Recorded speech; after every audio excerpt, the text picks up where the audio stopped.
Hare Krishna. Okay.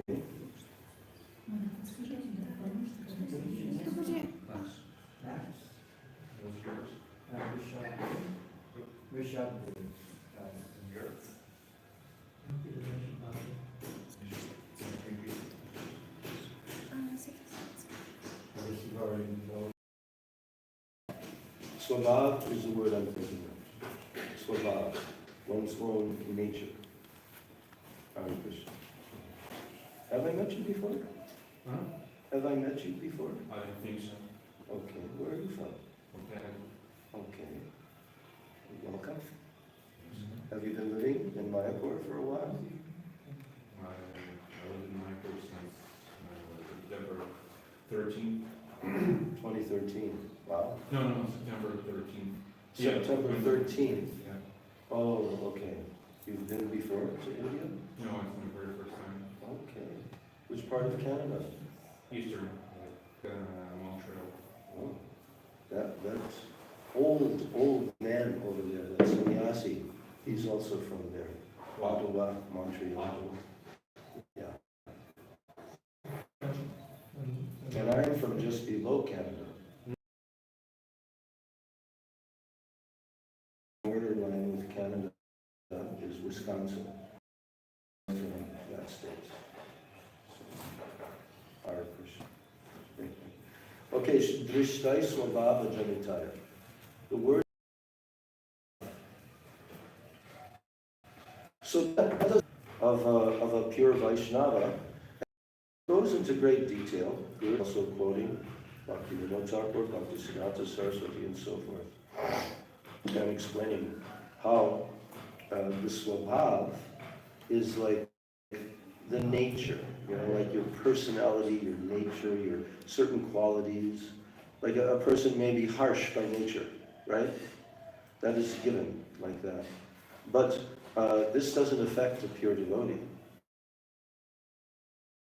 What his Rajas, on his appearance day, we heard many things about his swabhav, his nature, So, but it's all completely pure, and that's why Rupa Goswami is telling, just like the Ganga is never impure. The Ganga is never impure. Even if it's in the rainy season and it has tons and tons of mud, bubbles, foam, but one should always take bath. Who has knowledge, then they know. The Ganga is never impure. So in the same way, a pure devotee may have certain characteristics which are in his swabhav, but they don't hinder at all his pure devotion. They don't hinder. I mean, look at in Bhagavatam, with Ambarish Maharaj and Durvasa Muni. Right? Durvasa Muni, he was very harsh, very angry. He's a partial expansion of Lord Shiva. What was the purpose of his displaying that whole pastime? Do you remember? That he tried to kill Ambarish Maharaj, he tried to produce a demon, and then the Sudarshan Chakra came, then he had to run all over the universe, right? So, but what was the intention of Durvasa?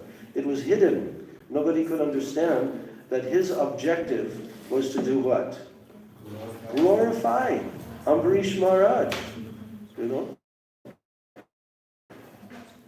And that's what took place in the end. So the mysterious movements of Krishna, Krishna's pure devotees and so forth. Oh, here. Give 1 minute. Adna minute. Okay.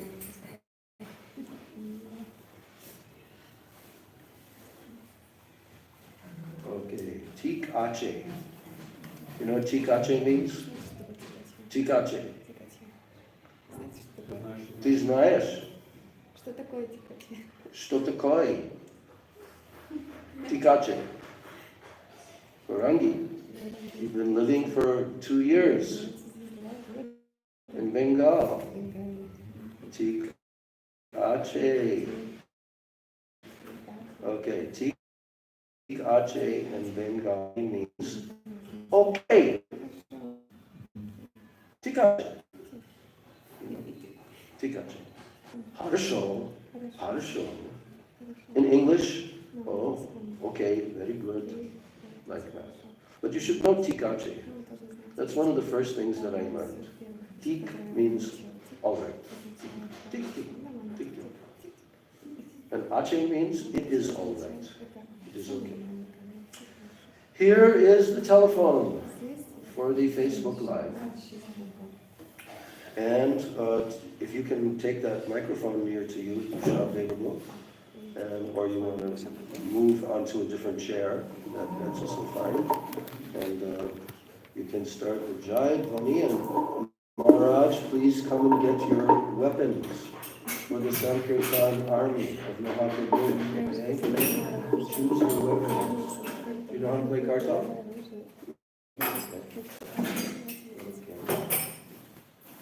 Do you know how to play kartals? You have your own. Very good. All of you should learn how to play kartals. You must learn. You must learn how you can do Sankirtan if you don't know how to play kartals.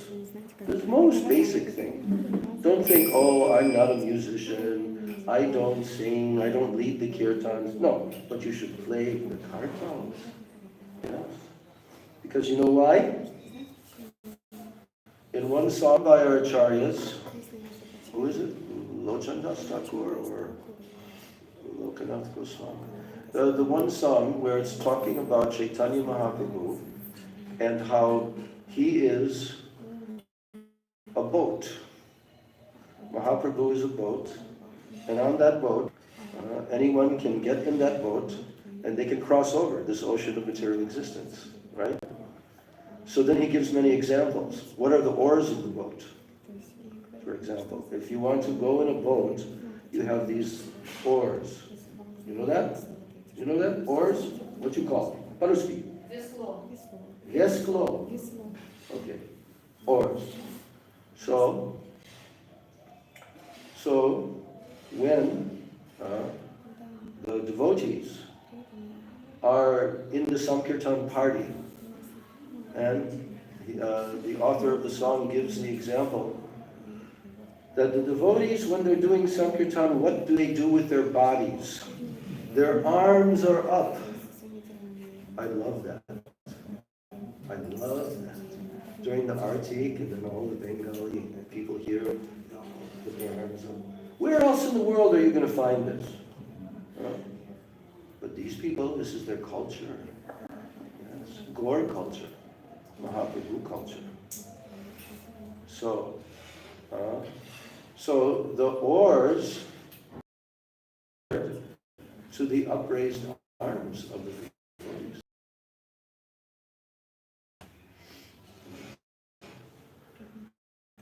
So we all learn how to play the musical instruments to the best of our ability. The best of our ability we should learn. Okay. But I know so much all day long, like Barangi. She uses her hands for making garlands. She uses her hands to serve Thakurji, doing so much seva with her hands. Huh? Cooking, yes, cooking.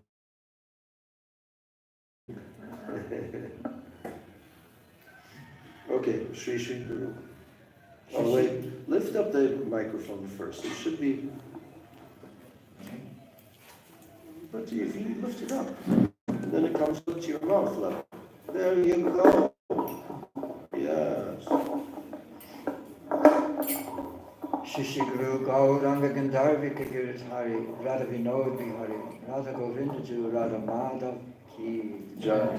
Dalil Vishnu Om Vishnupad Paramahansa Pararajacharya Astatara Sata Shri Srimad A.C. Bhakti Vedanta Swami Maharaj Srila Prabhupada Ki Dalil Vishnu Om Vishnupad Paramahansa Pararajacharya Astatara Sata Shri Srimad Bhaktivedanta Nayan Goswami Maharaj Gurudev Ki Jai Jalila Vishnu Om Vishnupada Statara Sata Shri Srimad Bhakti Vigyan Bharati Maharaj Jai, Jalila Vivishtam Vishnupad, Jai, Jalila Vivishtam Vishnupad. Astatera Satashri Srimad Srila Gaura Govinda Maharaj ki, Srimad Srila Bhakti Bhaiva Puri Maharaj ki, Jai. Jalila Vivishtam Vishnupad, Astatera Satashri Srimad Srila Bhakti Pramod Puri Maharaj ki, Jai. Jalila Vivishtam Vishnupad, Astatera Satashri Srimad Srila Bhakti Rakshak Shirade Goswami Maharaj ki, Jalila Vivishtam Vishnupad, Astatera Satashri Srimad Srila Bhakti Pragyan Keshava Goswami Maharaj ki, Dalila Bhivishtam Vishnupad Paramahansa Gururajacharya Astatara Satashri Srimad Param Gurudev Jagat Guru Srila Bhakti Siddhanta Saraswati Prabhupada ki Mahabhagavat Srila Gauri Kishore Babaji Maharaj ki Sapta Goswami Sachit Ananda Srila Bhakti Vinod Thakur ki Vaishnava Sarvabhauma Srila Jagannathas Babaji Maharaj ki Shri Gaudiya Vedanta Acharya Srila Baladev Vibhushan Prabhu ki Shri Rasika Acharya Srila Vishwanath Chakravarti Thakur ki Shri Narottam Shri Sanatanath Shri Jiva Gopala Bhatta Das Raghunananda Shri Gaura Parashad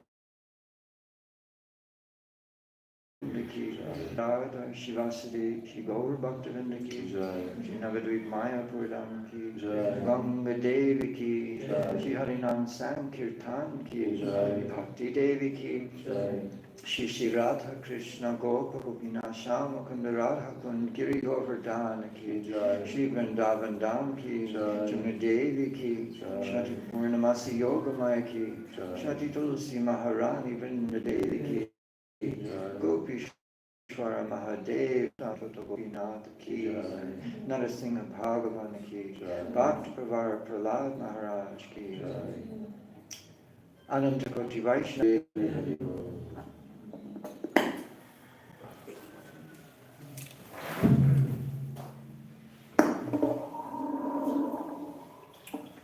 Vandeham Shri Guru Shri Jataha Padakamalam Shri Guru Vaishnavamscha Shri Rupam Sagrajatam Sahagana Raghunatam Vitam Tam Sajivam Sadvaitam Savadhutam Parijana Sahitam Krishna Chaitanya Devam Shri Radha Krishna Kanvitamscha Om Jnana Timirandasya Jnananjana Shalakaya Chakshurunmilitam Yena Namo Vishnupadaya Krishna Prasthaya Bhutale Srimati Bhaktivedanta Narayanati Namane Shri Krishna Leela Namaste Shamyavari Kastacharya Satarane Nama Om Vishnu Padaya Radhikaya Priyatmane Shri Srimad Bhaktivedanta Nara Paramvarenya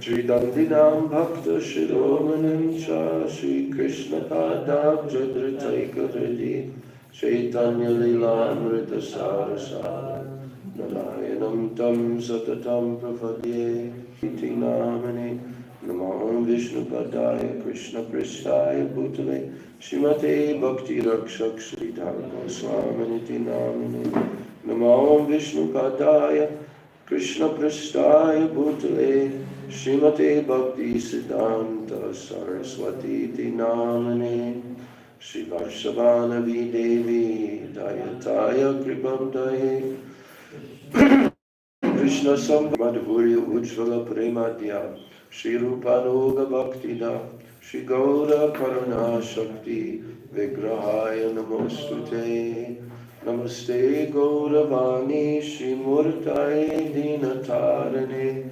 Rupanuga Viruddhava Siddhanta Dvantaharane Murtai Vipralambhara Sambhade Vadambhujaya Namo Namo Bhakti Vinodaya Sachidananda Namane Gaura Shakti Swarupaya Rupa Bhumistvam Nirdishta Sajjana Priya Vaishnava Sarvabhauma Shri Jagannathaya Te Namaha Vansha Kalpatarubhyascha Kripa Sindhubhya Eva Cha Patitanam Pavanebhyo Vaishnavebhyo Namo Namaha Om Mahabhadanyaya Krishna Prema Pradayate Krishnaya Krishna Chaitanya Namane Gaura Tishe Namaha Nityanandam Namastubhyam Premananda Pradayane Kaloka Krishnam Bhaktarupa Swarupakam Bhaktavataram Bhaktakyam Namami Bhakta Shakti He Krishna Karuna Sindho Dina Bandho Jagatpate Gopesha Gopika Kanta Radha Kanta Namostute Taptakanshana Gaurangi Radhe Vrindavaneshwari Vrishabhanusute Devi Pranami Haripriye Jayatam Divyad Vrindaranya Kalpadrumadha Srimad Ratnagada Singhasanasto Srimad Radha Srila Govinda Devo Presthanibhi Sevyamano Smarami Srimad Rasarasarambi Vamshivata Tatakstita Karsanavenu Svairupya Govinata Shriyestunaha Namaha Bhaktya Vihina Aparadha Lakshay Kittascha Kamadi Taranga Madhye Kripa Mai Tvam Sharanam Prabhanna Shri Krishna Chaitanya Prabhu Nityananda Shri Advaita Gadadhara Shivasadi Gaura Bhakta Vrinda Hare Krishna Krishna Krishna Hare Hare Hare Rama Rama Rama Hare Hare Hare Krishna Krishna Krishna Hare Hare. We'll sing a song to Sri Guru that is in our songbook. Gaudiya Giti Puja.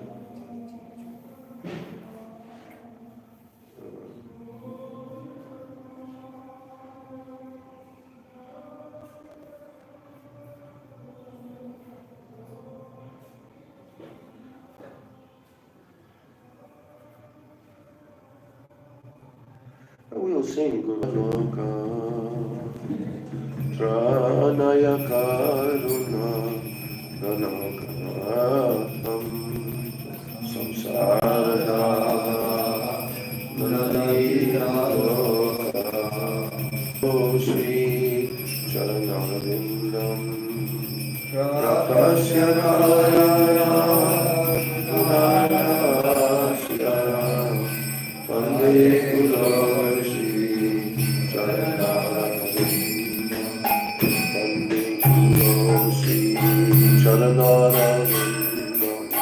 Vande Guru Sri Charanavindam Vande Sri Charanavindam Guru Sri Charanavindam Mahaprabhu Kirtana Nritya Sita Varitramadhyam Romanshakam Vashutarangabhajo Vande Guru Sri Charanavindam Shri Vigraharat Ananityanana Shringaratam Mandira Marjanaro Shri Vigraharat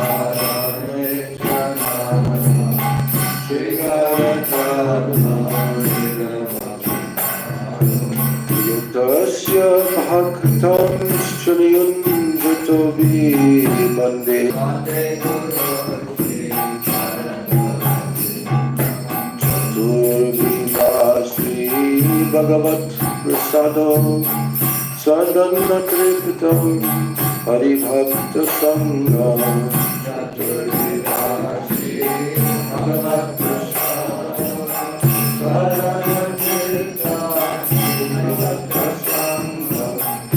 Daiva Pripyeva Sadasataiva Vande Guru Sri Charanavinda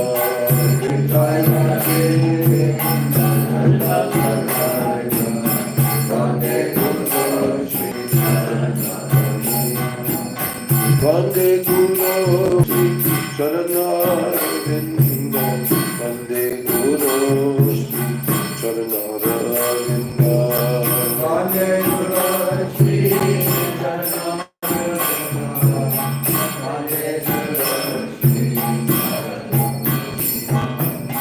Srimad Radhikama Havayorapara Madhurya Lila Gunarupanamna Sri Radhikama Madhurya Lila Gunarupanamna Praktikshana Vande Guru Sri Charanavinda Vande Guru Sri Charanavinda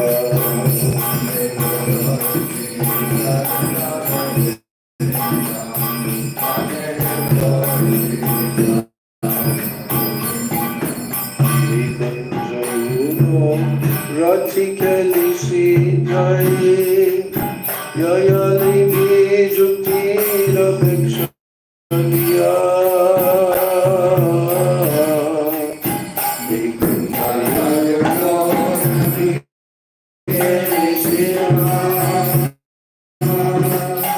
Yaya Devi Jukti Ravikshaniya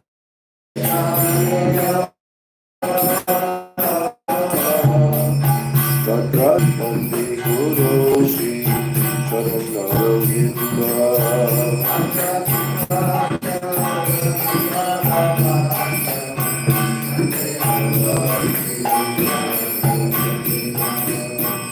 Sakshadante na samasta shastra Rotasthatama Yata Sadhi Sakshadante na samasta shastra Vande Guru Sri Charanavinda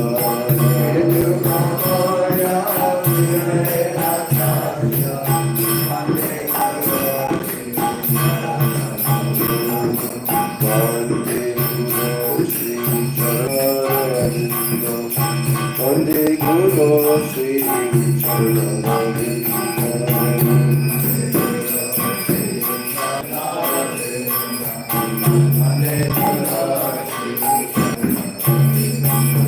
Yasya Prasadat Bhagavat Prasado Yasya Prasada Nagati Gutopi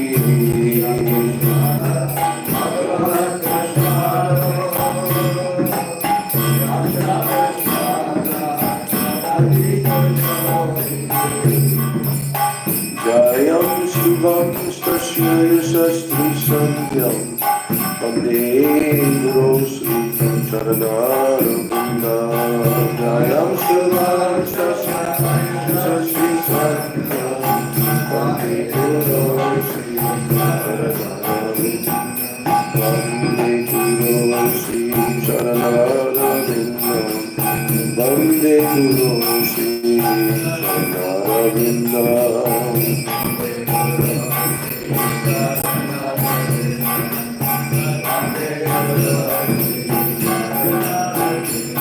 Jaya Gurudeva, Gurudeva, Gurudeva, Jaya Gurudeva.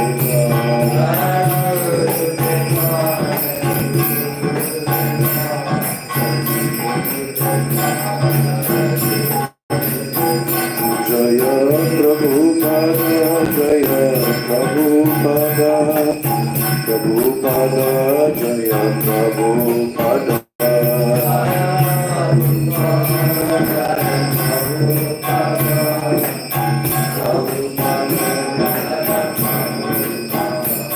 Jaya Shri Krishna Chaitanya Prabhu Nityananda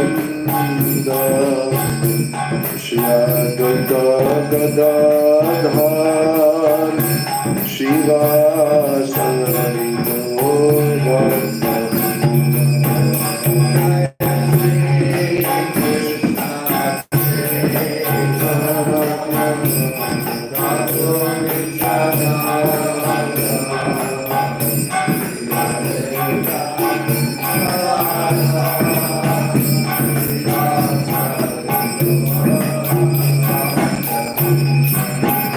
Jaya Shri Krishna Chaitanya Prabhu Nityananda Shri Advaita Gadadhar Shivasari Govardhana.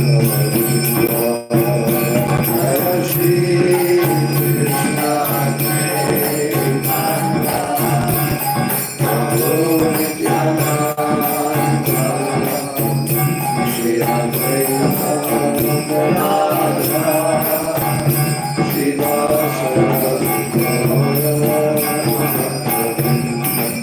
Krishna Hare Krishna, Hare Krishna, Krishna Krishna, Hare Hare, Hare Rama, Hare Rama, Rama Rama, Hare Hare, Hare Krishna.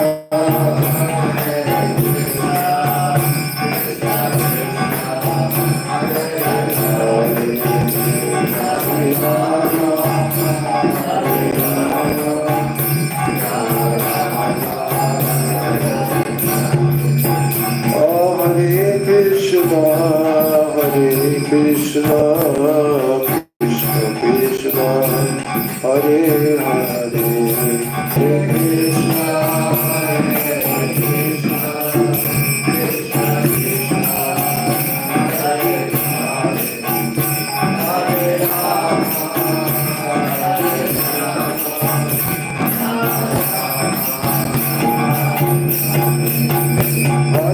Krishna, Hare Krishna, Krishna Krishna, Hare Hare, Krishna, Hare Krishna, Krishna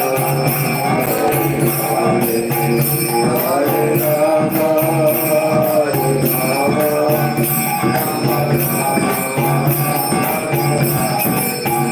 Hare Krishna, Hare Krishna, Krishna Krishna, Hare Hare, Hare Rama, Hare Rama, Rama Rama, Hare Hare.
Gaurachandraya Radhikaya Tadalaya Krishnaya Krishna Bhaktaya Tadbhaktaya Namo Namaha Shri Krishna Chaitanya Prabhu Nityananda Shri Advaita Gadadhar Shri Vasadi Gaur Bhakta-vrinda Hare Krishna Krishna Krishna Hare Hare Hare Rama Rama Rama Hare. Well, first of all, I am offering my unlimited Dandavat Pranams, Ananta Koti Dandavat Pranams at the lotus feet of my most worshipable beloved Gurudev Nitya Leela Pravishta Om Vishnupad Paramahansa Asto Tarasata Sri Srila A.C. Bhakti Vedanta Swami Maharaj Srila Prabhupada. Then I'm offering my same unlimited Dandavat Pranams to my most revered, beloved Siksha Gurudevs, Nitya Leela Pravishta, Om Vishnupad Paramahansa, Astotarasata Sri Srila Bhakti Rakshak, Sridhar Goswami Maharaj, and Nitya Leela Pravishta, Om Vishnupad Paramahansa, Ashtotarasata Sri Srila Bhakti Vedanta Narayan Goswami Maharaj. I offer my Dandavat Pranams to the lotus feet of all of my Sri Rupa Nuga Guru Varga. And I offer reading of Sri Raghavartma Chandrika by Srila Vishwanath Chakravarti Thakur.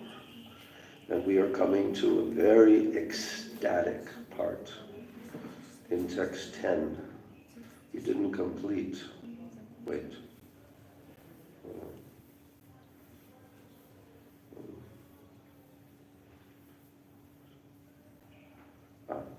Yeah, text 11. Text 11.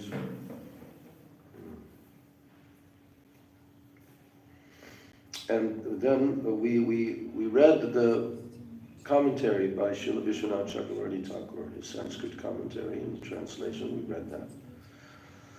But we didn't venture into Srila Gurudev's Sri Chandrika Chakora Vritti, his purport, which is filled with very, very relevant shlokas that we are very familiar, that he liked, and he's quoting and explaining how this process can be followed. And this purport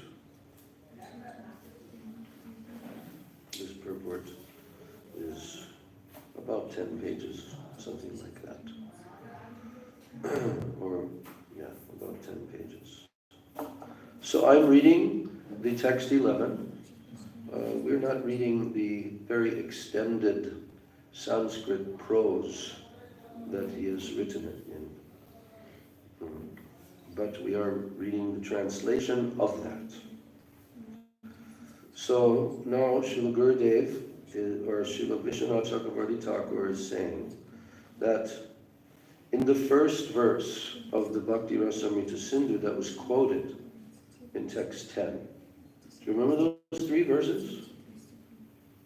Krishnam smaram janam chasya preshtam nijasa nihitam tat tat kataratas chaso kuryad vasam vrajay sada.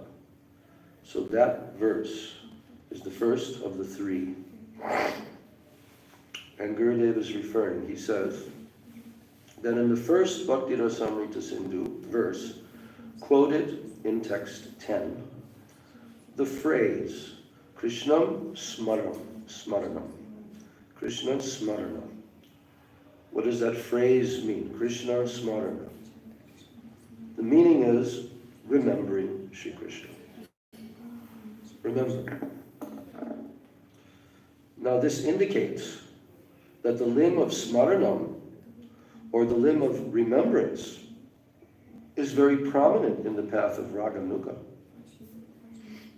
As rag is a function of the mind. Rag is a function of the mind. What's the meaning of rag? Let's go over that. Now our fellow students who are studying along with us have to also be able to remember. So, what is being meant by the term rag? We should review that right now, because if we go any further without understanding that, then we won't understand this book. Of course, we've been studying it all the way.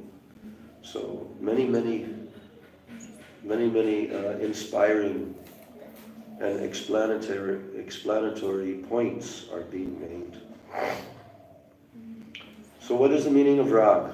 Sajan Maharaj, what's the meaning of rag? I'm looking for the verse. It's the intense attachment and absorption in one's desired object. In this case, because it is referred to as people can have, a taste for material things, but in this case, rag means the intense, deep feelings of the eternal associates of Radha and Krishna towards Krishna, deep, loving manifestation. But what is the meaning of that word, raga? Attachment. Rag means attachment. So these eternal associates of Radha and Krishna, according to the verse that Maharaj partially quoted, Ishte svarasiki raga parama vishtato bhavet. This is a definition verse of the term rag. Srila Gurudev, in his lecturing throughout the years and traveling, he was always explaining that what Rupa Goswami wrote in his Bhakti Rasamrita Sindhu for the definition verses of many different terminologies, many different entities. Like, for example, the word rag atmik.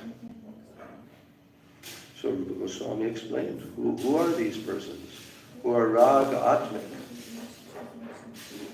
They have natural, deep attachment for the object of their attachment, so much so that it is like an unquenchable thirst for them.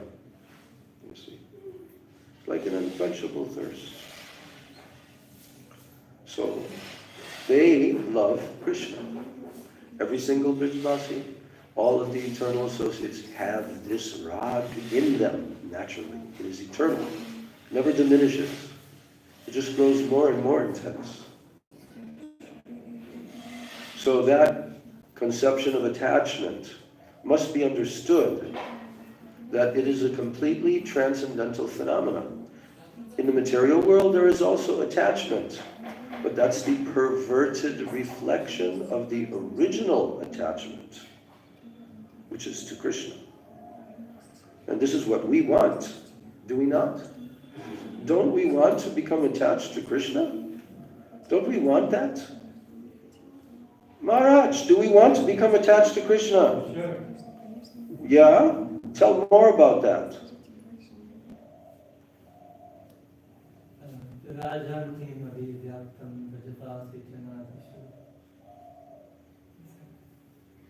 Okay. Tell in English. Well, this is just a part of it. That's okay, but just tell what you remember.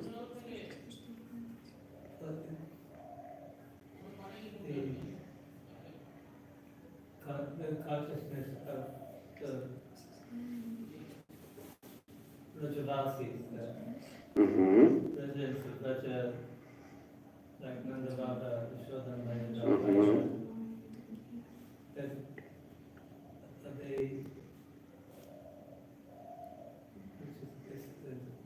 filled with the Rajanti, very shiny and beautiful. Okay. Yes. Yes. It is very evident in them.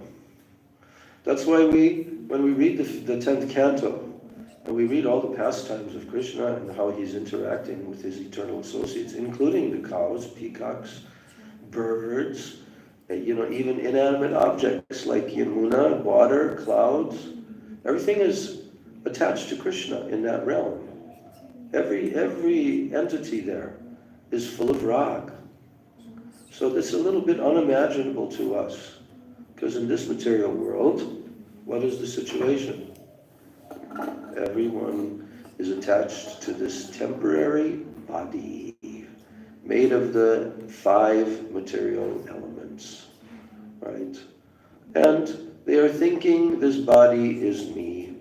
And therefore, if this body becomes attached or married, for example, to another feminine body, if you're a male, or to a male body, if you're a female, then that attachment is there. That attachment begins to grow more and more. Now, is that transcendental attachment? Is that like the eternal associates? They also have children in Goloka Vrindavan. You know that. They also have children there.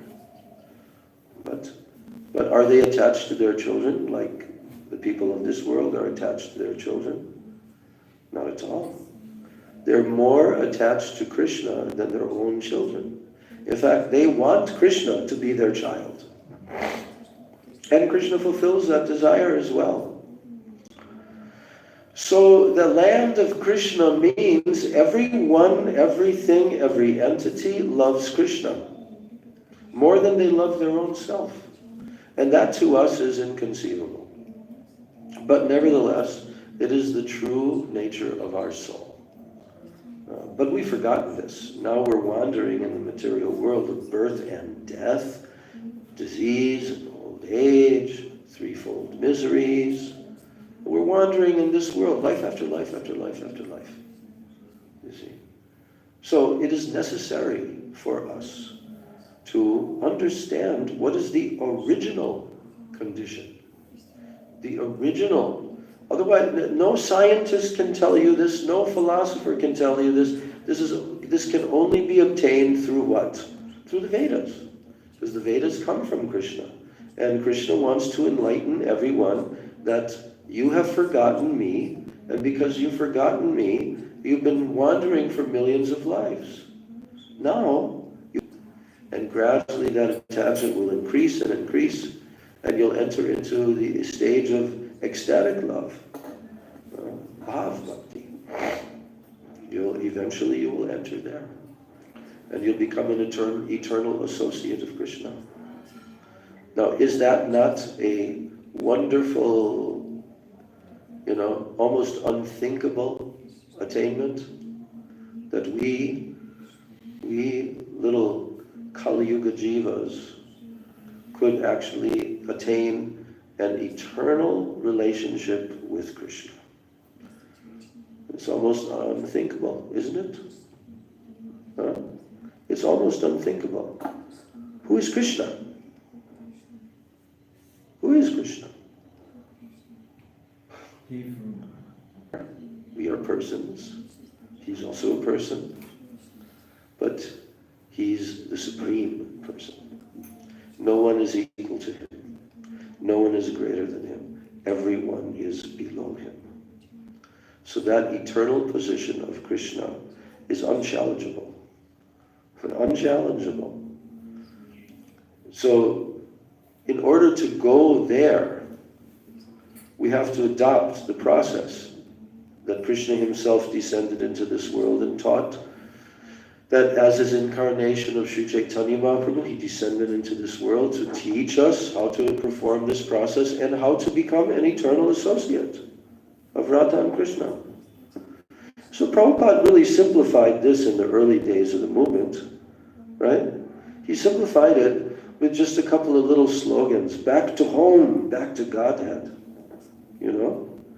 And I remember Prabhupada in around 1976, after 11 years of preaching in the West, he made a statement. It was recorded in the BBT newsletter. He made a statement that was recorded in the BBT newsletter, the monthly newsletter. And he said,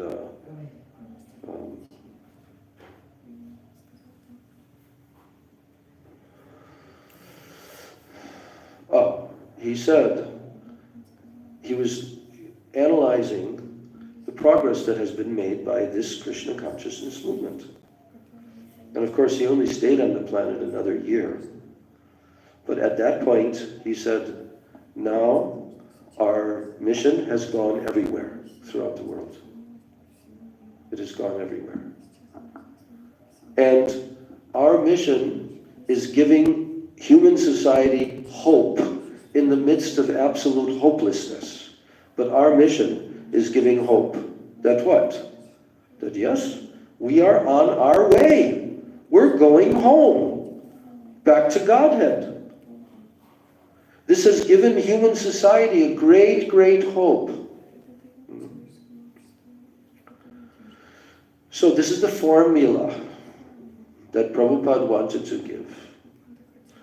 And of course, he worked so hard to give Srimad Bhagavatam as much as he was able to before he departed, to give whole Chaitanya Charitamrita, the teachings of Lord Chaitanya, and Nectar of Devotion, Krishna book, 10th canto. He gave, whole thing, whole 10th canto. So everything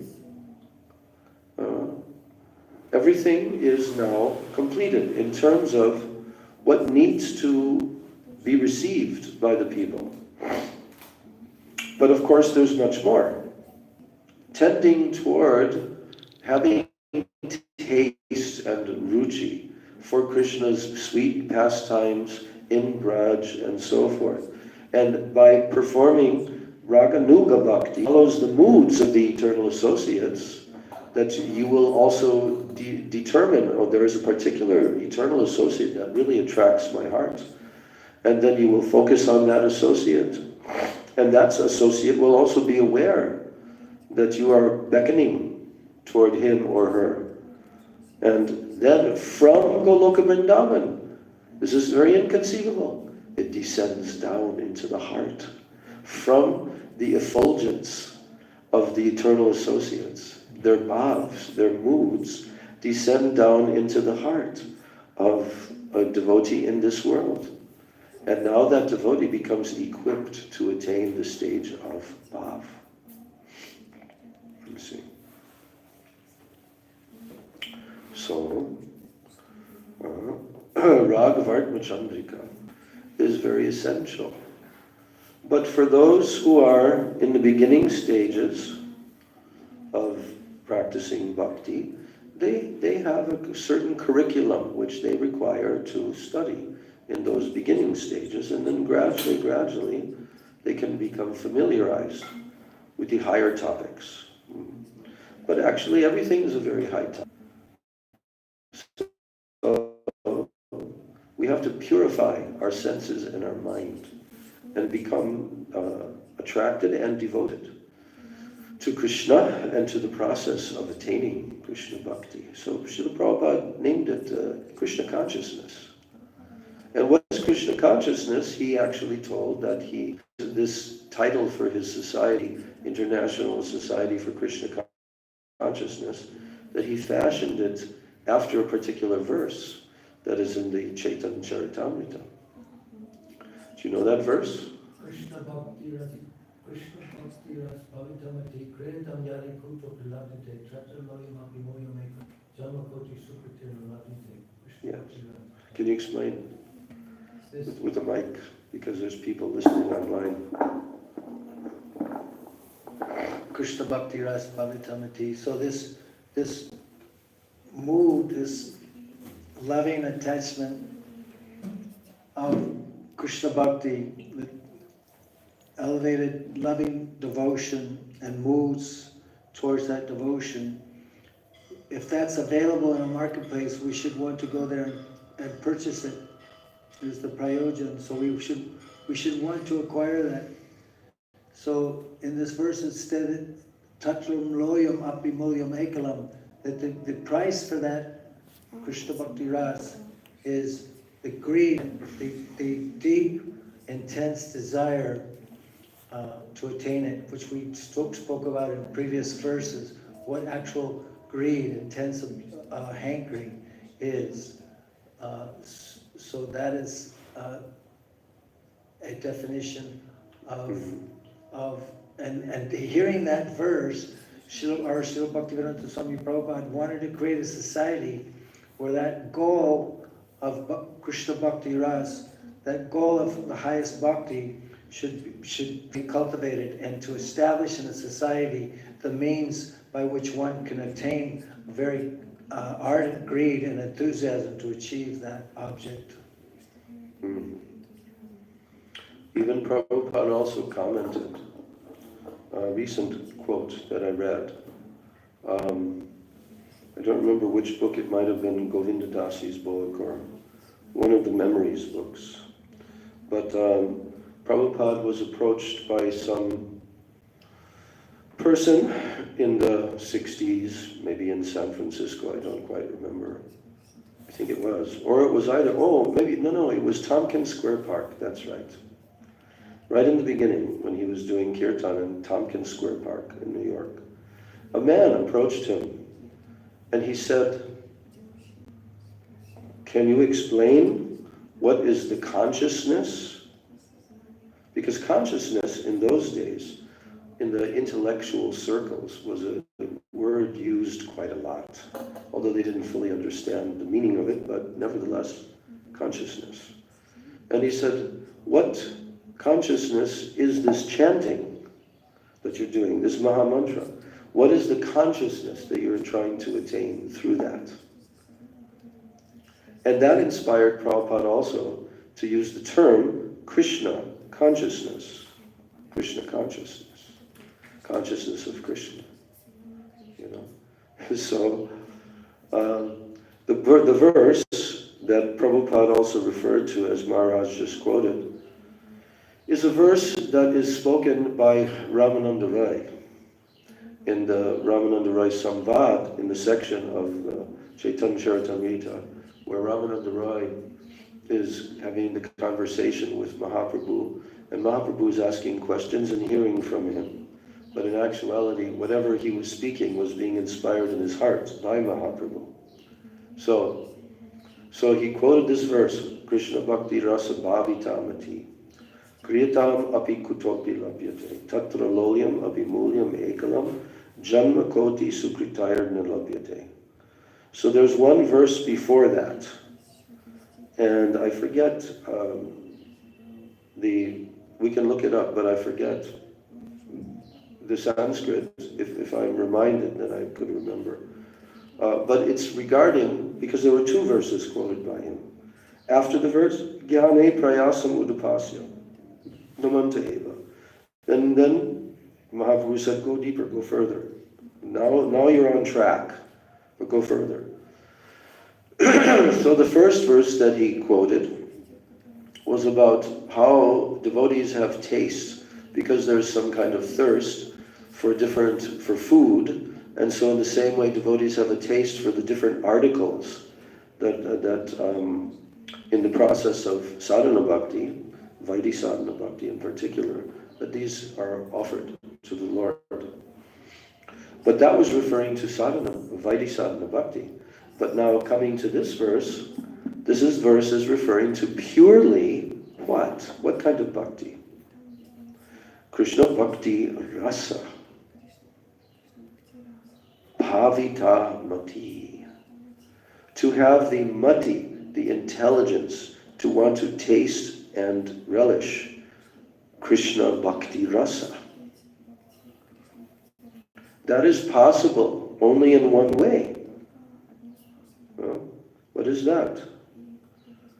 That tatra lolyam abimulyam ekalam. It says there ekalam. It means only this one way it is possible if you get lolyam. Tatra lolyam abimulyam ekalam. Mulyam is referring to a price that you have to pay for some object in the marketplace. So in this case, this is talking about the marketplace of Nityananda Prabhu, right? How he's giving the nectar of Krishna Bhakti, and he's giving the holy names according to one's faith. But here, in the verse, it's clearly stated that tatra lolyam abimulyam ekalam. Janma koti sukritaya na labhyate, cannot be gotten. Na labhyate means cannot be gotten, even with koti janma. You know how much koti is? It's 10 million. Janma koti. The word koti means 10 million. 10 million lifetimes of what? Of accumulating what? Sukriti. Pious activity, sukriti. This mulyam, this ekalam mulyam, this one price of lolyam is the only way. And it can't be obtained by what? By millions of lives of only sukriti. No. How can it be obtained? Krishna bhakti rasa bhavita mati kriyatam api kutopi labhyate. You'll have to purchase it. But to purchase it, you don't need money. You need a different kind of currency to purchase, because this is to be purchased in the marketplace of the holy name that Nityananda Prabhu has opened up right here in Godrumadvip. Yes. He has opened up a marketplace of the holy name. And this is very elaborately described in Srila Bhaktivinoda Thakur's writings, how this is a transcendental business undertaking with so many different departments. Like if you have a big business and you want to really do huge with your business, then you have to divide up into so many different departments, and you have to expand each department, you know. So Bhaktivinoda Thakur is explaining that. I just got the book that Tridandi Maharaj has just printed recently about Surabhi Kunj. And in there he's included quite a few pages of all the technical details of this marketplace of Lord Nityananda.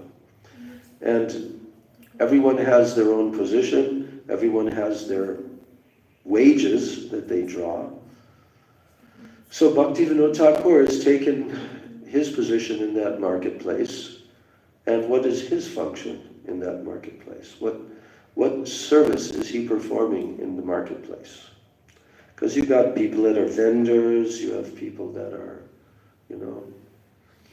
doing all activities regarding the product. So Bhaktivinoda Thakur he has said, this Kedarnath Datta, I have taken the position of the sweeper of the marketplace. You have to have a sweeper, you know, of the marketplace, because it's dusty all over the place, so you have to clean it every day. So he has chosen to take the position of the sweeper. Why? Because all the Vaishnavas, including Nityananda Prabhu and others, their dust is there, and he's bathing himself with that dust as he's sweeping.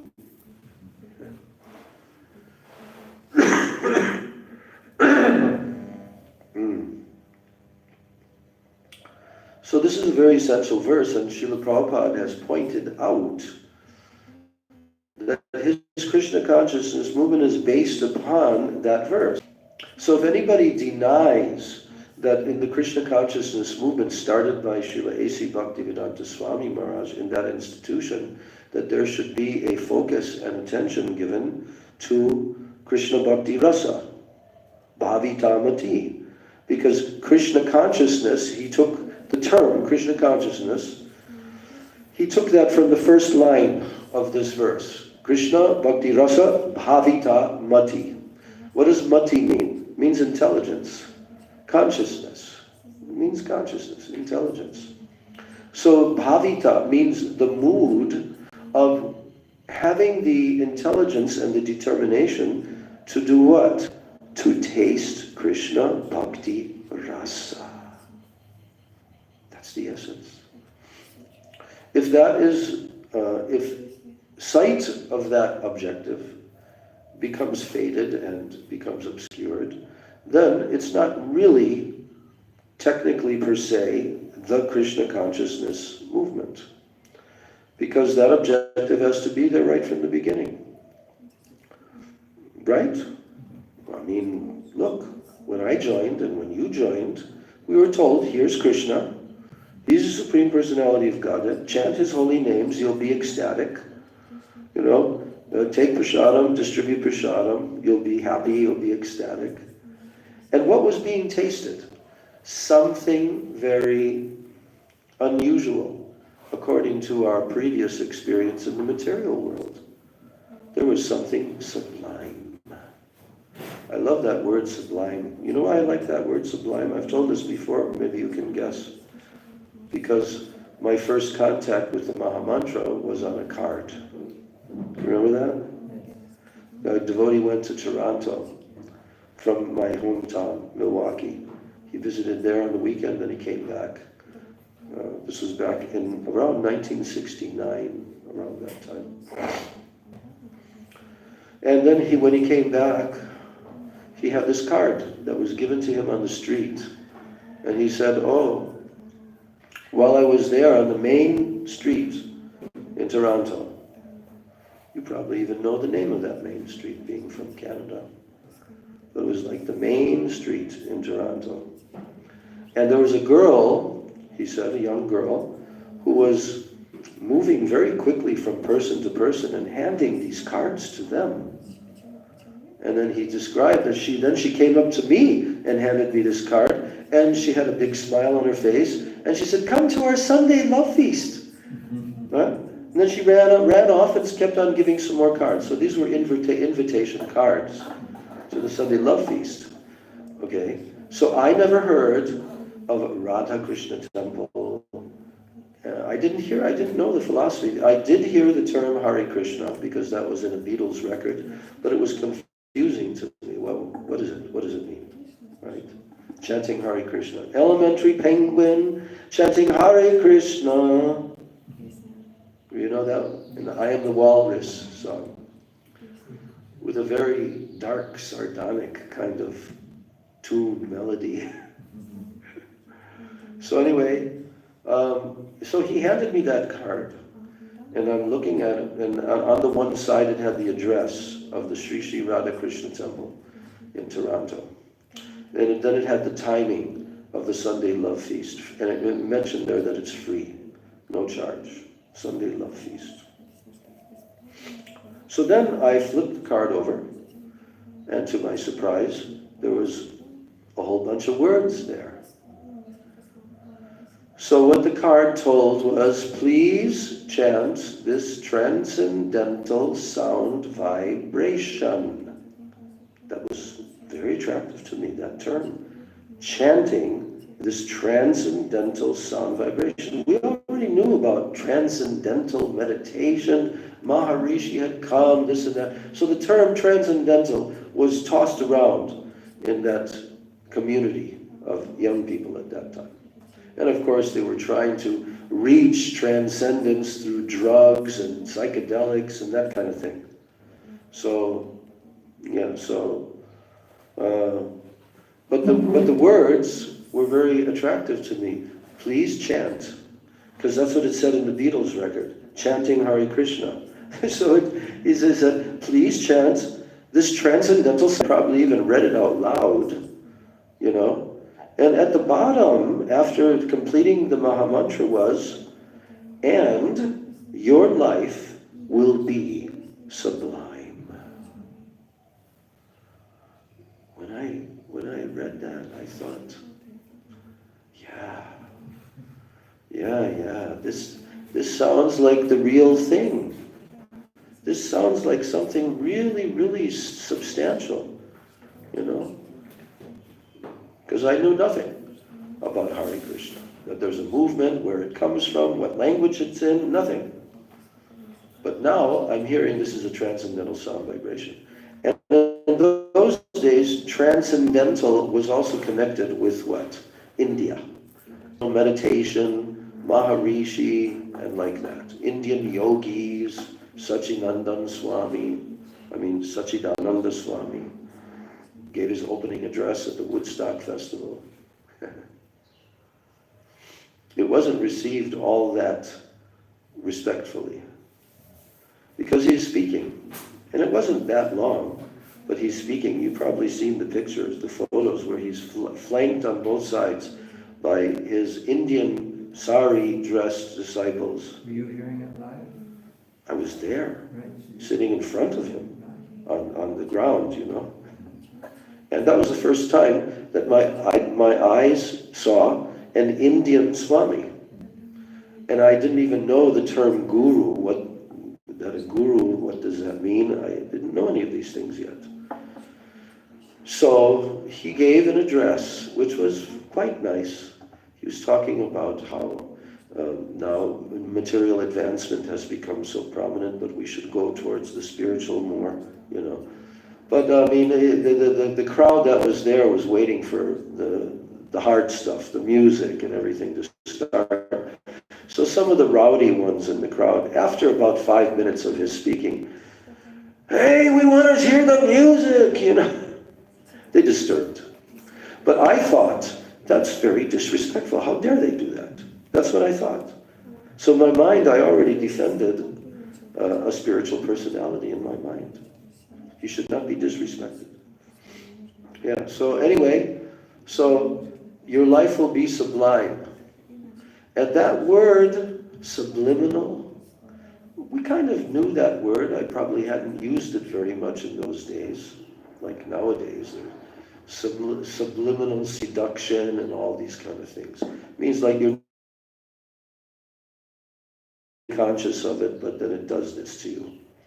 What's sublime, what's a good adjective or synonym? A good synonym for the term sublime. Ecstatic. I think pure, pure and Beyond the Wait your turn. I'm asking Vishamdev. yeah, I can't think of one word. I mean, static does that Yeah. also requires a definition, but something that is simultaneously pure and high. Okay. Sublime. And you, Maharaj? The phrase, I think, is basically just like transcendental, something which is beyond matter, which is imbued with some sublime. But I don't know if the English dictionary definition is referring to something beyond matter. The term sublime, it means like really really a special kind of happiness is given. Sublime. Refined. Refined, that's a good one. Refined happiness. So we, devotees, we know that it's really referring to Krishna Bhakti Rasa Bhavitamati. It's referring to ecstatic love for Krishna, okay? But just on this card, to ordinary people, chant this and your life will be sublime. So when I saw that, I thought, well, this is really an opportunity being provided to me, because I was searching for this knowledge, and after I read that on the card, I said to my friend, I said, wow, this is the same words that the Beatles mentioned, Hare Krishna. I said, why? It says right here, you just do it, you don't have to pay any. You just chant it and your life will become sublime. Oh, I'm not going to do that. You do it and then you tell me what happens to you. So I never got a chance to tell him what happened to me for the last 54 years. But it was something that inspired me so much so that I decided, okay, I'm going to do it without knowledge of anything. And I used to play the guitar, play different chords, sing along, try to play that I knew by different musical groups like the Beatles and so forth. So then I just started to sing it with some chord pattern, and I began to sing it. And I was singing it reverentially, actually, with respect for the sound vibration, being that it's supposed to be transcendental. My guitar, sing Hare Krishna, and but then I came to a conclusion internally that I'll have to meet someone who can actually tell me about this. There's no information. I have to meet someone who is adept at chanting this and getting that kind of an effect and that result. So Krishna arranged that in 1970 there was a rock festival in Illinois at Kickapoo Creek just before our high school completed, and we had the summer break just before that. And I hitchhiked there with a few friends. And that's where, in the crowd, before the music began, it was like an outdoor at Woodstock. It was like in the countryside on a farming land. But it wasn't hilly like that, it was more flat. So that day, we arrived in the evening, and then the next day was supposed to be the first day. And so in the morning time, we woke up, and then we were observing what's going on. They're preparing the sound system, they're doing this, doing that. And it's just like there's a few thousand young people sitting on the grass and with blankets and so forth, and they're all kind of looking around, So I'm sitting there on a blanket with 2 or 3 friends that I knew from my city that came. It would have been like at least 50 meters away, And I could see that he had a shaven head, which was absolutely unheard of in those days. Now it's become totally mainstream, But in those days, no one shaved their head except Yul Brynner, the famous actor. So, so I'm looking, and he's also wearing saffron robes. And he's holding in his arms something, couldn't see from that distance, but he was handing this to people. And what it was, is he was handing incense, and he was handing magazines. One of them was the Back to Godhead magazine with the Radha and Krishna on the swing, same picture that's on the Nectar Devotion cover. And then the other one was Krishna, the Reservoir of Pleasure, which also had the lecture in it. There's like 3 lectures, and one of them was Who is Crazy? That was the title, Who is Crazy? Anyway, I was looking at him, and I was spellbound, actually. something inside of me was calling very loudly, go to him. Talking to somebody, then moving on and talking and talking. And gradually he weaved his way through the crowds, coming closer, closer, closer.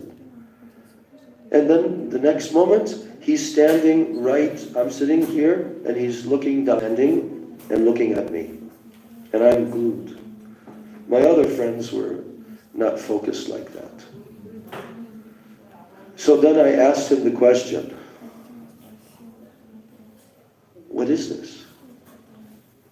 What is this? You're dressed in this way. And so what is your lifestyle? What are you doing? And he said, we are practicing bhakti yoga. And that immediately clued me in, because I had actually, like a year or so before that, I had purchased Hatha Yoga book. And I actually went through all the asanas and the pranayam at the end of the book and so forth. And I was doing that for a few months already. Then he told me, I asked him when he told me that they're practicing bhakti yoga. I immediately assumed that now he's an authority and he can tell me about yoga. And what I asked him was the question that I was wondering about, because at the end of that Hatha Yoga book, it talks about the pranayam process and how the pranayam process can raise your consciousness very high, just from the breathing exercises. So I naturally, here's a yogi, he's wearing this cloth, means he's a committed person to this path, So then I asked him, I said, well, can you tell me, does that yoga and what you're doing, what you're practicing, does that stuff really work? Does it really work? In other words, what's your experience? So you know what he answered? He says, oh yes, it really works. And he had a very bright, rosy-cheeked face. That was. The two identical twins who were childhood friends of Bhagavan from Buffalo, New York, Mukta Kesh and Lokavarnitam. He just suddenly told me, yes, it really works. Let me tell you. 2 months ago, I only started practicing this process about 2 months ago. And when I came into this association and I began to practice, I actually had a very heavy addiction to heroin. I was addicted to heroin. Now, in those days, we all knew.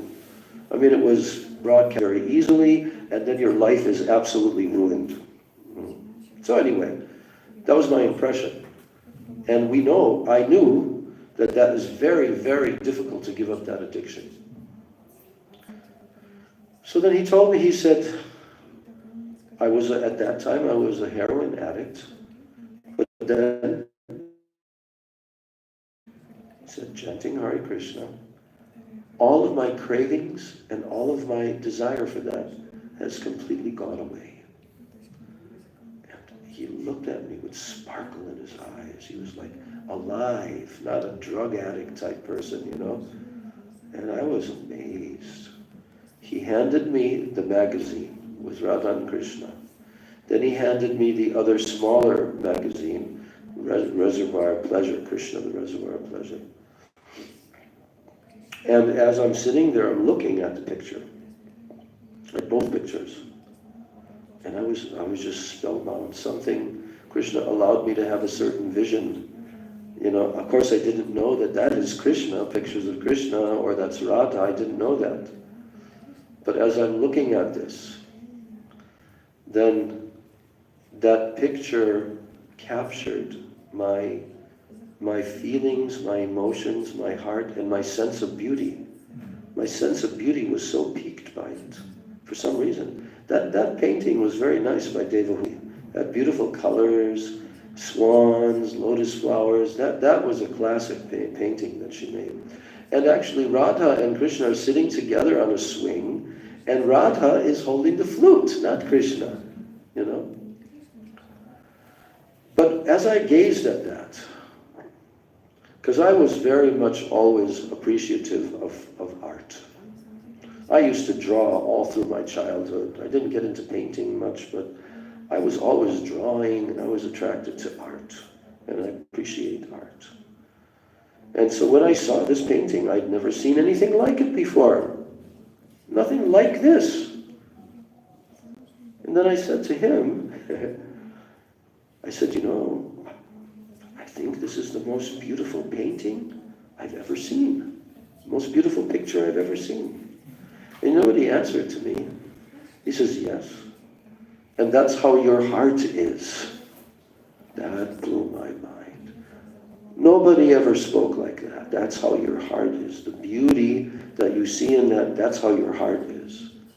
That was an echo of some deja vu or something from a previous life that suddenly shocked me, you know. But I could only conclude, that's true. So now, how to get there, you know? Anyway, that was my short exchange with him.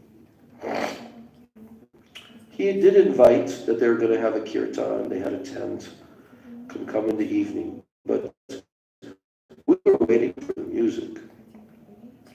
And they had this whole till 2 o'clock in the morning at least, you know, with various people. And so, shortly after the talk with him, then he went on to continue with other people. And suddenly, I heard, oh, okay, now the music is just about to begin. And I'll tell the name of the musician who came on because of the significance for me. The guitarists of the day, like Jimi Hendrix, Jimmy Page, and all these, I used to appreciate. I had all their albums, you know, and so the person who came on the stage was a person who's still around nowadays. He's become quite a conservative, outspoken voice in American politics, but he's still a wild guitarist, Ted Nugent, and the Amboy Dukes. That was their group. And they were from Detroit. They were from Michigan, you know, Midwest. So anyway, they started their whole set. And it was astounding. It was just astounding to watch how he played. It was, in some ways, it was completely different than Jimi Hendrix playing, but it was unique. And it was so spontaneous and so expert, you know. So gradually it built up and built up, and everybody was like pushing toward the stage. And all of a sudden, at the end of the whole set, what he did was he became, you know, like a wild animal.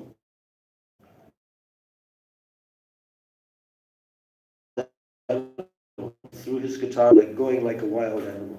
And then he climbed back up onto the stage, and then a smoke bomb went off, and that was the end of their set. And all the people were like shocked. Shocked. So you know what happened? All the people gradually, they began to wander back to their blankets, you know, waiting for the next group to come on. As I went, I ran into that devotee. I ran into that devotee, and I came up to him, because I had no idea what they're there at the rock festival for. Maybe they like the music, etc., right? But anyway, I went up to the devotee, and I said, "Did you see that? Did you see what just happened on the stage?" And he said, "Oh, that? Oh, yeah, that's only mundane material sound vibration. You should try to chant Hare Krishna." And I said, "What? I mean, Hare Krishna is greater than that?" He says, "By far." So, anyway, these are some of my stories of my journey. But you had been singing Hare Krishna with a guitar. That's right. So did you then connect, oh wow, this is connected to that same mantra? Of course. When he told me, chanting Hare Krishna, I already knew about that. I was already chanting it. You see? That's how Krishna brought me. He brought a devotee to me, where I could now get some information, like I was thinking I have to meet someone who knows more about this, like that. So anyway, I didn't intend to have a story session of my own journey, but somehow it got sparked inside of me because that early period in the movement, the devotees who came, they were looking for ecstasy. Devotees who joined the movement, and you can see the photos, the videos of the devotees singing, dancing. It's unlike what you see nowadays, where it becomes like a discotheque type thing. No, the devotees were with their eyes closed. And I remember being on the streets for 4 or 5 hours and just being absorbed in the Mahamantra, So that was a very special period, and everything was proven to be true, And it still continues to be proven to be true. But now we have to seek after the substance, the foundation of everything, and then we have to be educated how we can move forward, how we can move and ascend higher. So I'm just reading a little bit more, and then we're going to end the class.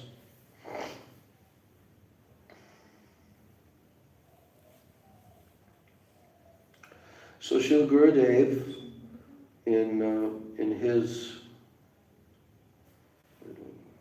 text 11, Srila Gurudev, in his Chandrika Chakravriti, Gurudev has alluded to the verse from the Bhakti Rasamrita Sindhu in regard to Raganuga Sadhana Bhakti. And he quotes those 3 verses. And he said that these 3 verses are often cited in general terms for the sadhaks who have greed for, in general terms, for dasya, greed for dasya rasa, sakya, vatsalya, or madhurya rasa. However, although they're often cited in general terms for the sadhaks who have greed for those other 4, but then he says, however, one should understand that in this book, Srila Vishwanath Chakravarti Thakur has explained the meaning of these verses for who? You may remember in one of our classes, Kam Anuga Bhaktas, sadhakas, Kam Anuga. Who are Kam Anuga sadhaks, Maharaj? Do you know? Kam Anuga and Sambhog. Whose attraction or relationship with Krishna is brought about through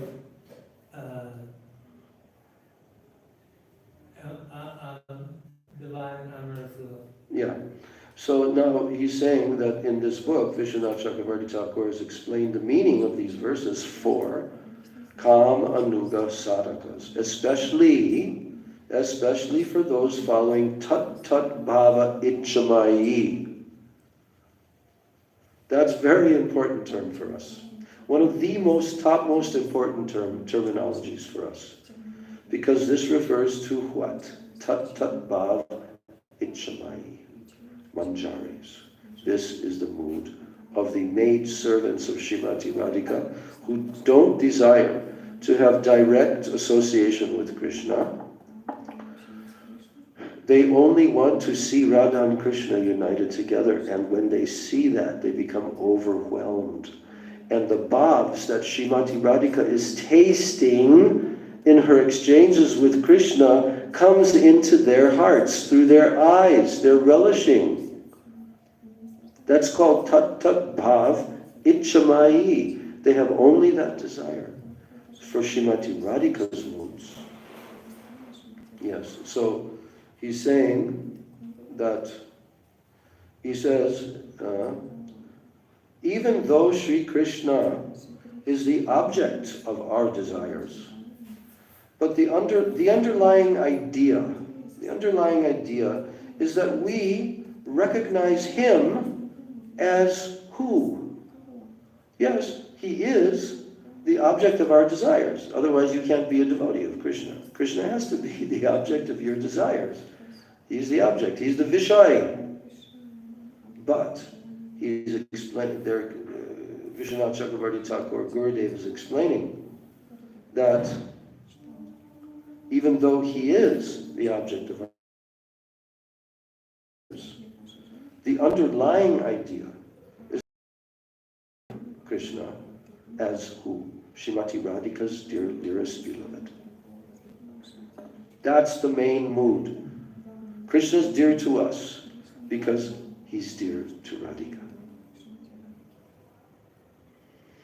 And who is Radhika? Krishna's dearest beloved, her sweetheart, Sri Radhakanta, Krishna. Radhakanta is the beloved of Radha. So her sweetheart, Srimati Radhika's dearest beloved, her sweetheart, Sri Radhakanta, not that we independently consider him our Nayaka, our own lover. The Manjaris regard Krishna as their heir. She is their what? What to the Manjaris? The Manjaris recognize Radhika as their Swamini. Their Swamini. Okay? Yes. So, and their Swamini, the Manjaris regard Krishna as the very life heir of Srimati Radhika. So Radhika, her life heir is Krishna. Right? So, but who is Radhika? She, in relation to the Manjaris, is their Swamini, to whom they are totally surrendered to their Swamini. Totally surrendered. Beyond imagination. So Srila Raghunath Das Goswami, the topmost follower of Srila Rupa Goswami, namely Rupanuga, he declares in his Manasiksha, the following verse 9, he states this line, Mad Isha na tatve vraja vipina chandra. So here, Madisha. What does Madisha mean? My Isha, my Lord. Na tatve, who is the not, who is the not, the Lord and Master of Madisha. Who is Madisha? Srimati Radhika. So that Krishna, who is Madisha Natatve, who is the not, the Lord and Master of Srimati Radhika. Vrajavane, Vraja Vipina Chandra. Here Krishna is called Vraja Vipina Chandra. Vraja Vipin means what? Vraja Vipina. What does Vipina mean? Forest. Huh?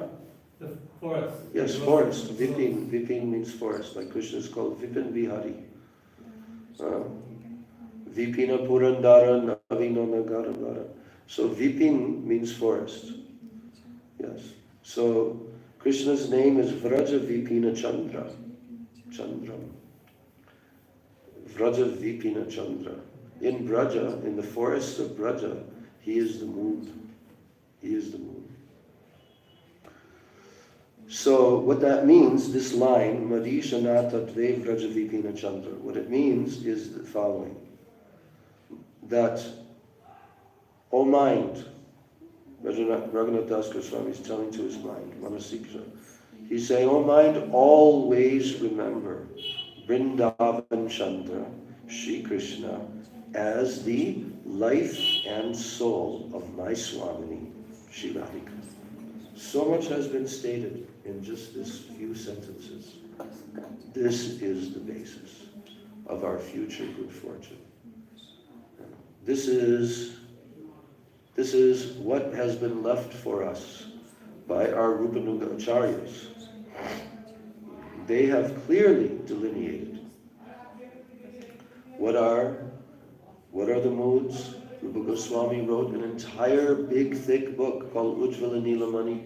After he wrote Bhakti Rasamrita Sindhu, then he specified only for Madhurya Ras, this one book.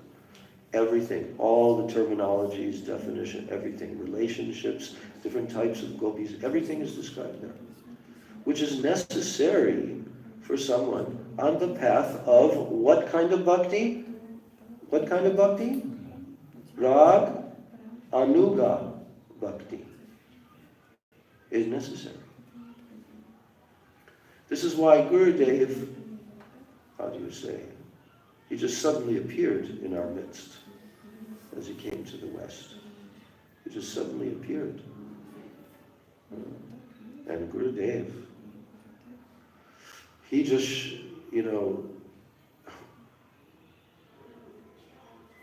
he gave what he felt to be the most essential instructions, that if someone hears that, the instructions that he's giving in the various locations on his first tour, which were always highlighted by what?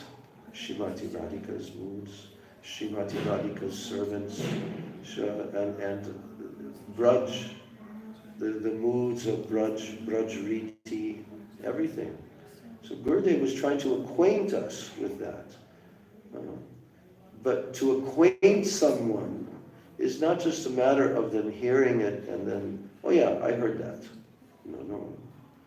To acquaint us, he took us by the hand and showed us, see here, you see here, you see here, all the different quotations from the Shastras, different shlokas and so forth.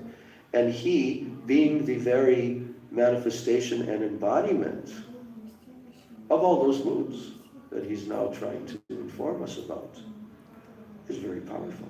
Very, very powerful. But Gurudev was very subtle. Very subtle. And it was a very amazing, experience to be with him and to watch, how he very, very carefully presented this whole.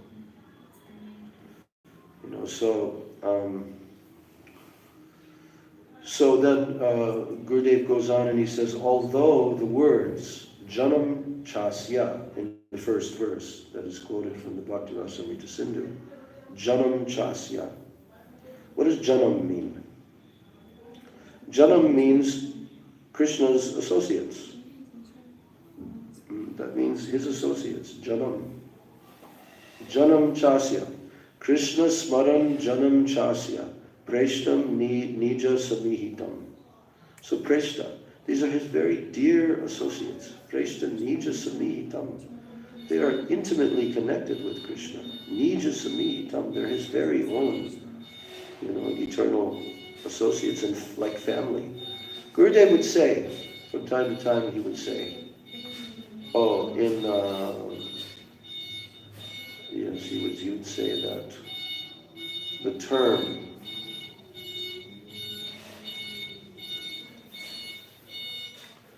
he would say that the term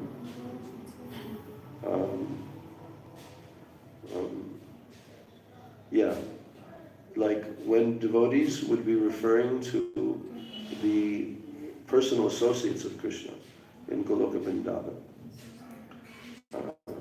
And then they would call them, Krishna's eternal devotees. They would use the word devotees. But Gurudev would correct. He said, no. These are not in the category of just devotees. These are Krishna's very own people. And you'd say, better to refer to them as Krishna Janam, those who are Krishna's own family. Not only that, the Swarup Shakti potency. And they're eternal. And so they assist Krishna continually in all the universes. His eternal associates come and they assist Krishna.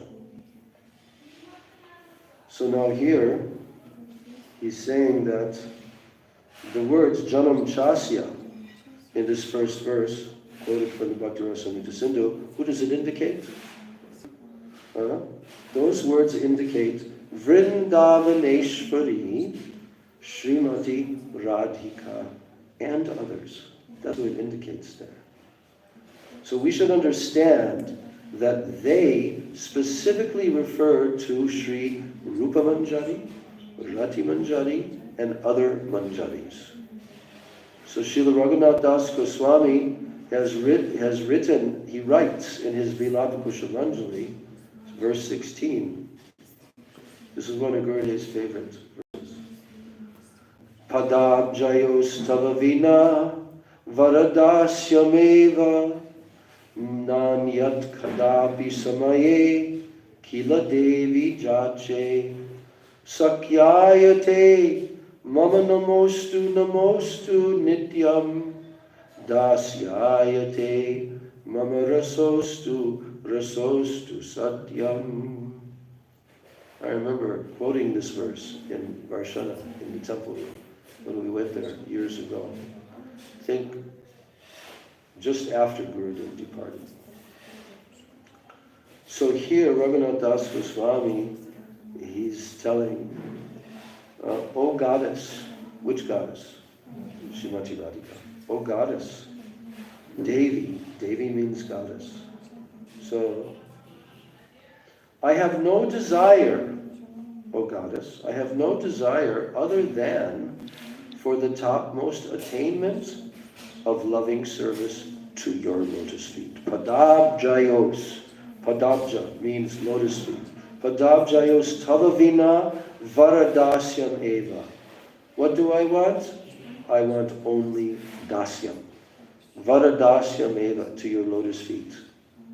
He said, I have no desire other than that. Nanyat kadapi samaye kila devi jache. I have no other desire than that. But now he talks about another type of relationship that can be had with Srimati Radhika that some of the associates have. And what is that relationship?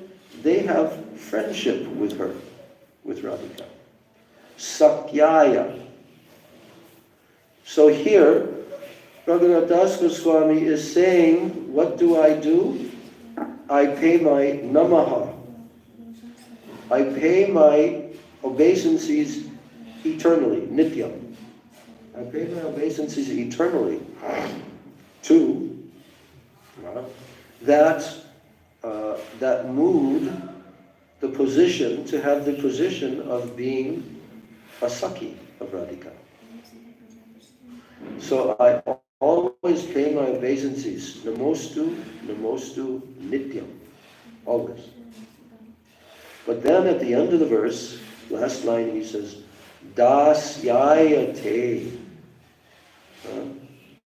mama, rasostu, rasostu, satyam.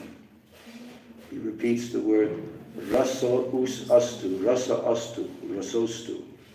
He says, yes, but may I relish always what? Dasyaya, being your maid servant. And this is my avowed declaration. Dasyayate mama rasostu, rasostu satyam. Satyam means here, this is the truth.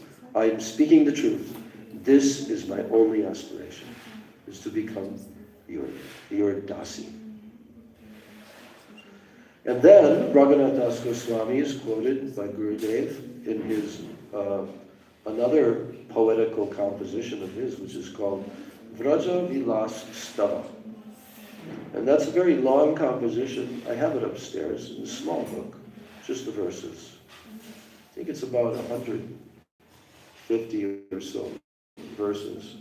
But he's that how he feels in his relationship with Braja and all of the entities that are in Braja. Vraja Vilas Stava. So he gives prayer after prayer after prayer. And so now here's the prayer, which also was one of Gurudev's favorites. And he's quoting this about serving Radhika in a particular way. Like by giving tambul. You know what tambul is? Betel. Yeah, betel, giving tambu. So, and what else? Padmanabha. Padmanabha means massaging her lotus feet. Payo, dan, means to give drinks. Give drinks, payo dan.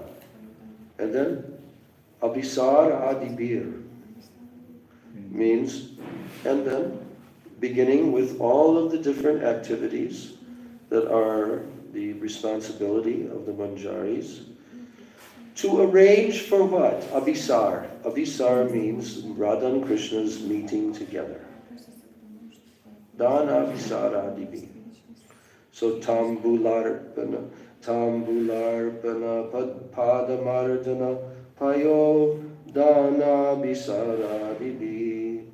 Tambularpana, padamardana, payo, dana Abhisara Divi. Vrindaranya Maheshwarim Priyataya Yasto Shayanti Priya. Vrindaranya Maheshwari Priyataya Yasto Shayanti Priya. Prana Preshta Saki Kulada Pikila Sankoshita Bhumika. Prana Preshta Saki Kulada Pikila Sankochita Bhumika. Keli bhumishu rupa manjari mukas tadasika samshraye. Keli bhumishu rupa manjari mukas tadasika samshraye. So beautiful poetry. Raghunath Goswami, one of his most famous verses. We read that in our class. This is verse 38. And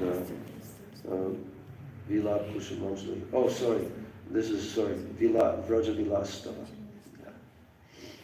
So what is Raghunath Das Goswami telling? He's telling, by offering her betel nuts and massaging her feet, by bringing her water, by arranging for her secret meetings with Sri Krishna, and by performing varieties of other loving services, many gopi attendants constantly please Srimati Radhika. Vrindaranya Maheshwari Priyataya Yastoshayanti Priya. They're so dear. Radhika is so dear. Toshayanti means to please her, and Priya means so intimate. No, so yes, so many gopi attendants constantly please Srimati Radhika, the queen of Vrindavan's forests, Vrinda's forest, Vrindaranya.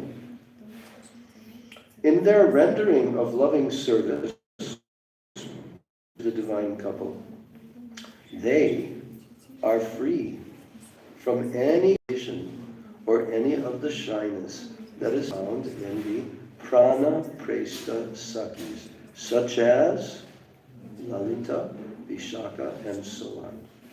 They are completely free from all hesitation. But those gopis, although they're in a higher position, but they don't have the same mood, and therefore they cannot be with Srimati Radhika because there's more reverence from their side. You see?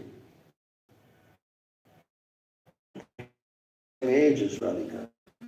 So Radhika becomes in front of them. In the middle of the night, only the manjaris can do that.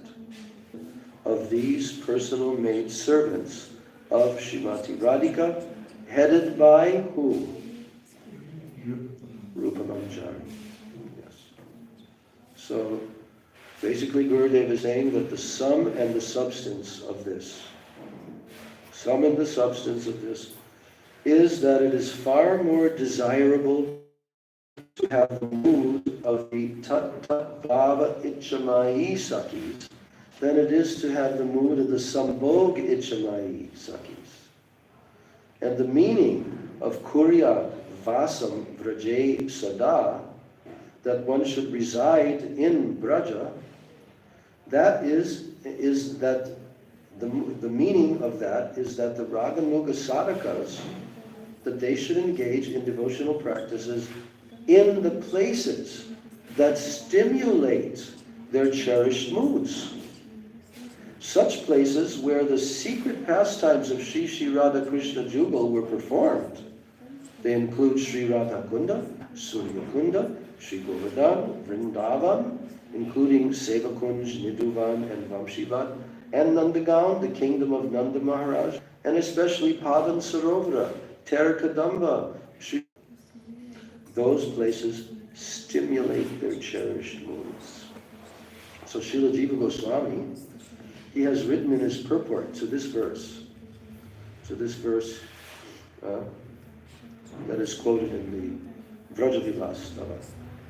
He's saying, Ata raganugaya paripatim aha krishnam ityadina samarte sati vraje Srimam Nanda Brajavas Stani Shri Vrindavana Sharirena Vasam Kuryat Tad Bhave Manasapi Iti Artha.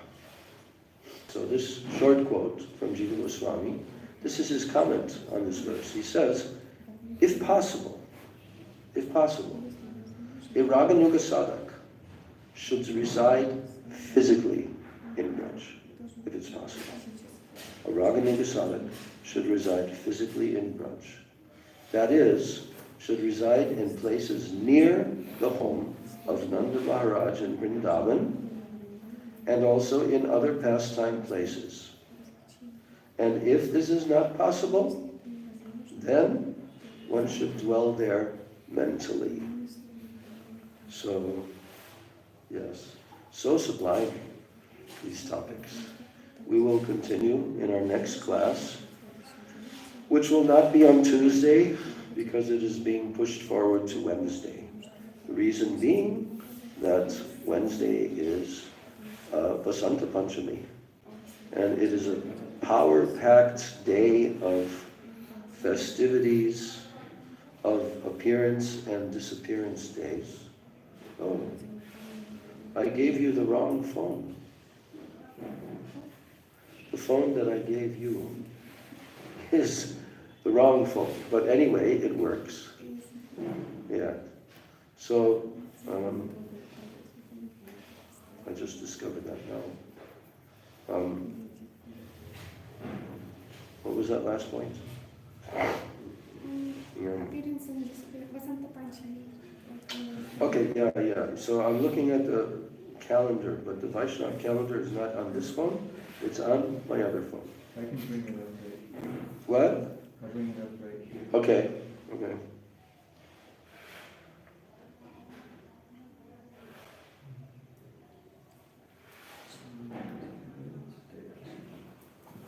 Yes, it's also Saraswati Puja, Srimati Vishnu Priya Devi's appearance, Shri Kundari Vidyanidhi appearance, Srila Raghunath Das Goswami's appearance, Srila Vishwanath Thakur's disappearance, Sri Raghunatha Thakur's appearance, and Sri Srimad Bhakti Vivek Bharati Goswami Maharaj's disappearance. Yes. So the big ones on this list for us, of course, Vasanta Panchami means first day of spring. Vasanta, first day of spring. That means it will get warmer. And Saraswati Puja is puja of who? Saraswati Devi. But which Saraswati? No. Divya Saraswati. Now who is Divya Saraswati? It's not like the demigoddess in this world. For example, like Lord Shiva, he has Rudra forms. But those are demigod forms. But this Saraswati is the original Saraswati. So one does puja to Saraswati on this day. Is she the one that said Tapa to instruct? That what? Was she the one that instructed Brahma? Yes, It's told there in the purport, Divya Saraswati. Yes, yeah, she's the one.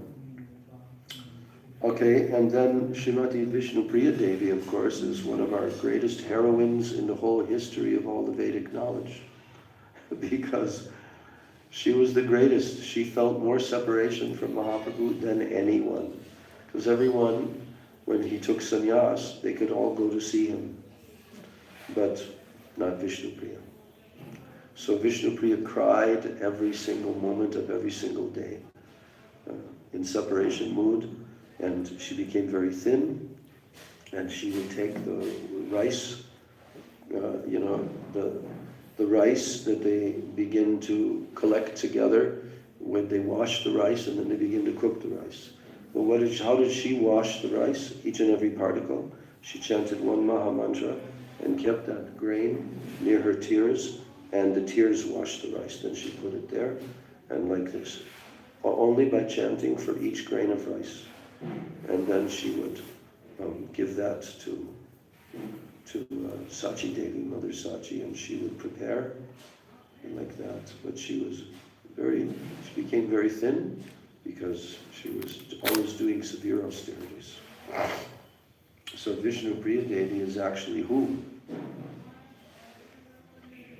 There are three different energies of Lord Narayan: Bhu Shakti, Leela Shakti, and Neela Shakti, sometimes called Neela.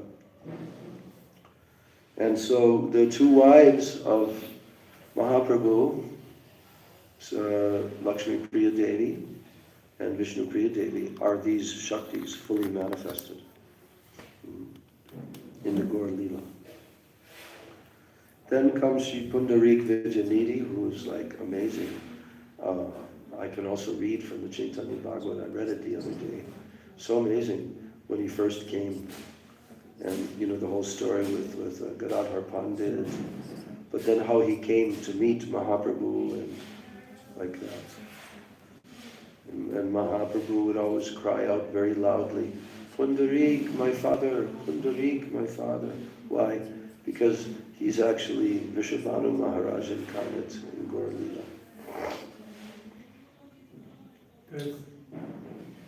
When Chaitanya Mahaprabhu's Chikshashtakam said, Shreya Kaira Chandika Vittaranam Vidyavadhu Ivan. That by chanting Krishna's name,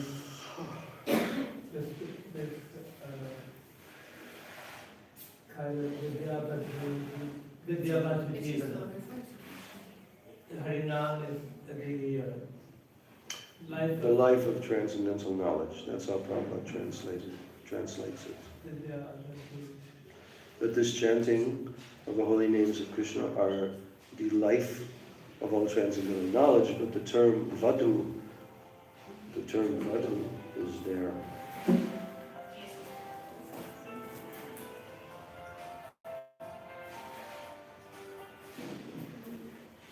There's what? There's what? Okay, give it to me.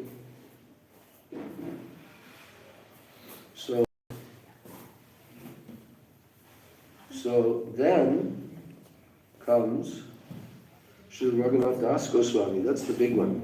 His appearance day. His appearance day. Wow. Along with who else? The disappearance day of Vishwanath Chakravarti Thakur. And then along with who else? The appearance day of Sri Raghunandan Thakur, who was the son of Mukunda.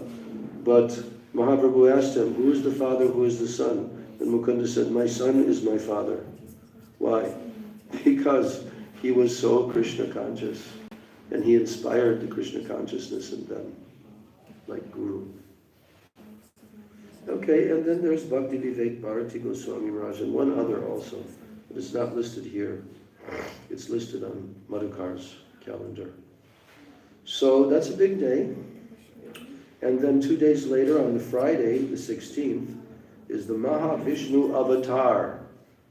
Who is that? Mahavishnu avatar is who? Sri Advaita Acharya. And we will fast till noon. Then there will be only Ekadasi preparations on that day. And we will have a festival of Hari Katha about Advaita Acharya. Gaur Premanande. Jai Shri Raghavartma Chandrika ki jai. Jai Shri Gurudev ki jai. Shri Rupanuga Guru Varga ki jai. Sachinandan Gaura Hari ki jai. Shri Nityananda Prabhu ki jai. Shri Panchatattva ki jai. Samaveta Bhakta Vrinda ki jai. Nitai Gaur Premanande. Here, take the phone and give me my phone.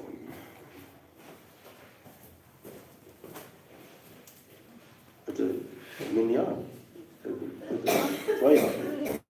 Oh, where's my phone? So internet just finished. Huh? Internet finished. Yeah, I know. It's finished. Internet finished. The internet is finished on it. Yes. Oh, I tried. on my other phone, this one would not, it doesn't finish, does Yes. it? Yes. Why is this one finishing? Maybe you use today, using today the internet. That's why. All right, anyway.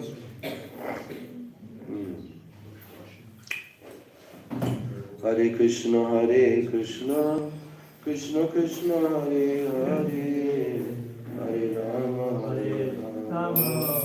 Rama Rama, Hare Hare, Hare Krishna, Krishna Krishna, Hare Hare, Hare Rama,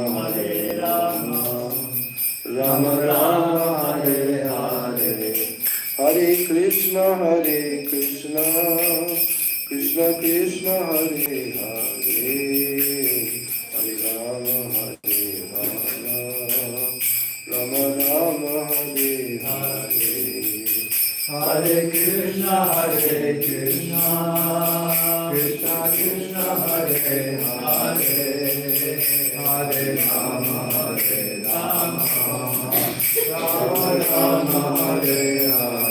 Nitai Gaur Hari Bol, Hari Bol, Hari Bol, Hari Bol. Jai Gaur Hari Bol, Hari Bol, Hari Bol, Hari Bol. Nitai Gaur Hari Bol, Hari Bol, Hari Bol, Gaur Hari Bol.